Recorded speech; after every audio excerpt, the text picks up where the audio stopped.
অশান্তি সৃষ্টি করে। 100 মিলিয়নের বেশি মানুষ হত্যা করা হয়েছে দুইটি বিশ্বযুদ্ধে, মুসলমানরা করেছে। মুহাম্মদ সাল্লাল্লাহু আলাইহি সাল্লাম তার আদর্শকে পৃথিবীতে প্রতিষ্ঠিত করতে গিয়ে 27টি যুদ্ধে তাকে সশরীরে অংশগ্রহণ করতে হয়েছে। এই সকল যুদ্ধে যত মানুষ মারা গেছে সবগুলোর যোগফল কত জানা আছে আমাদের কারোর? মাত্র 1000 মানুষ। এর মধ্যে 600 জন বিশ্বাসঘাতকতার অপরাধে দণ্ডিত হয়ে মৃত্যুদণ্ডের মুখোমুখি হয়েছে, আর বাকি 400 মানুষ মারা গেছে 27টি যুদ্ধে। কল্পনা নয়, গল্প নয়, বাস্তব। একটা ইউনিয়ন দখল করতে গিয়ে তো 400 বেশি মানুষ মারা যায়। আজকের পৃথিবীর মানবতার সবক দেওয়া মানুষগুলো পাখির মতো মানুষ মেরে যেখানে সমান করে ফেলছে, সেই মানুষগুলোই আবার মুসলমানদেরকে বলে যে মুসলমানরা নাকি সন্ত্রাসী, মুসলমানরা নাকি পৃথিবীতে অশান্তি সৃষ্টি করছে। অথচ গোটা পৃথিবীর যেখানেই যুদ্ধ চলছে আপনি দেখবেন অস্ত্রের নিচে তাকালে দেখবেন মুসলমানের চেহারা, আর কোন ধর্মের মানুষের চেহারা আপনি দেখতে পাবেন না। এত কিছুর পরও মুসলমানকে গালি শুনতে হয়, সবচেয়ে বড় মিথ্যা অভিযোগ তাদের উপরে করা হয়। অথচ মুসলমানরাই হলেন পৃথিবীর সবচাইতে শান্তিকামী, সবচাইতে শান্তিকামী। যেই কোনো বিচারে আপনি উন্মুক্ত মনে যদি বিচার করেন, আপনি দেখবেন যে পৃথিবীতে কোনো গণহত্যার সাথে পৃথিবীর ইতিহাসে মুসলমান শাসকদের বহু দোষ ছিল, বহু ত্রুটি ছিল, শতকণ্ঠে আপনি সমালোচনা করতে পারেন। আজকের বিশ্বের মোড়লরা যেভাবে গণহত্যা করছে, পাখির মতো নির্বিচারে মানুষ মারছে ফিলিস্তিনের মাটিতে, সেই মানুষগুলাই যখন কোনো ভিডিও ফুটেজে দেখেন ফেসবুকে, ইউটিউবে, তারা হেলিকপ্টার নিয়ে তাদের সেনাবাহিনী গিয়ে একটা গর্তে, কোনো একটা ড্রেনে কোনো কুকুর ছানা পড়ে গেছে, একটা বিড়ালের ছানা পড়ে গেছে, সেটা উদ্ধার করার জন্য তারা লেগে গেছে, আপনি তখন বলছেন ওয়াও কত মানবিক তারা। সেই তারা যখন কুকুরের জন্য বিশাল বড় হসপিটাল করছে, আপনি বলছেন কত মানবিক তারা। অথচ এরাই নির্বিচারে পাখির মতো মানুষ হত্যা করছে।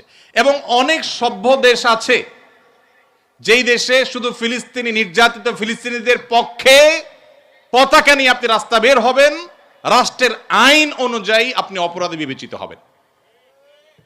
এখনো আছে, এই সভ্য পৃথিবীতে আছে। প্রিয় নবী সাল্লাল্লাহু আলাইহি সাল্লাম যে দিন রেখে গেছেন, এখানে মুসলমান কোণঠাসা থাকবে, এটাই স্বাভাবিক। আমার কথা কি ছিল সেখান থেকে যে অনেক বন্ধু বলে কেন মুসলমানরা এত মায়ের খাচ্ছে যদি ইসলাম সত্য হয়? হ্যাঁ, ইসলাম সত্য যে তার প্রমাণই এটা যে মুসলমানরা মায়ের খাবে। মুসলমানরা কখনো জুলুম করবে না, জুলুমের শিকার হতে পারে, মুসলমান কখনো জালিমের আসনে যাবে না। ব্যক্তিগত পর্যায়ে মুসলমান জালিম থাকতে পারে, সামষ্টিকভাবে সামগ্রিকভাবে বিশ্ববাসীর উপরে জুলুম এটা ছড়িয়ে দিবে, জুলুমের স্টিম রোলার চালাবে মুসলমানরা সামষ্টিকভাবে, এটা কোনোদিন হয়নি, ইতিহাসে কোনোদিন হবেও না। অতএব যারা মনোবেদনা আছেন, কষ্টে আছেন, বিপদে আছেন, ভেঙে পড়েন যে এত বিপদ কেন, তারা নিজেদেরকে অনেক সময় মনে করেন যে আমি অপরাধী। না, এটা বরং সান্ত্বনার ব্যাপার। যে যত ইমানদার হবে তার জীবনে যত পরীক্ষা আসবে তার থেকে তত কষ্ট করতে হবে এবং কষ্টের মধ্য দিয়ে পার হতে হবে। ইমানদারের সাফল্য হলো যে যত কষ্টই হোক না কেন একভাবে না একভাবে কষ্ট শেষ হবে। কোনোভাবে যদি শেষ না হয় মৃত্যুর মাধ্যমে শেষ হবে। এরপরে যদি আল্লাহ তাআলা আমাকে জান্নাত অফার করেন যে বান্দা তুমি অনেক কষ্ট করেছো, তোমাকে আমি জান্নাত অফার করছি, তাহলে আমার সারা জীবনের কষ্টের বিনিময়ে অনন্তকালের জান্নাত পেয়ে গেলে এটা নিশ্চয়ই লাভজনক ডিল। দুঃখ বা কষ্টে যখন থাকি তখন আমরা সাধারণত এই বিষয়গুলোকে এভাবে অনুভব করতে পারি না, একটু কষ্ট হয়। যখনই আমি দুঃখে পতিত হব, আমাদের নবীজির কথা স্মরণ করব যে তার চাইতে দুঃখে কেউ ছিল না, সবচেয়ে কষ্টে ছিলেন, কিন্তু তার চাইতে সাকসেসও পৃথিবীতে কেউ ছিল না। কি অর্থে সফল?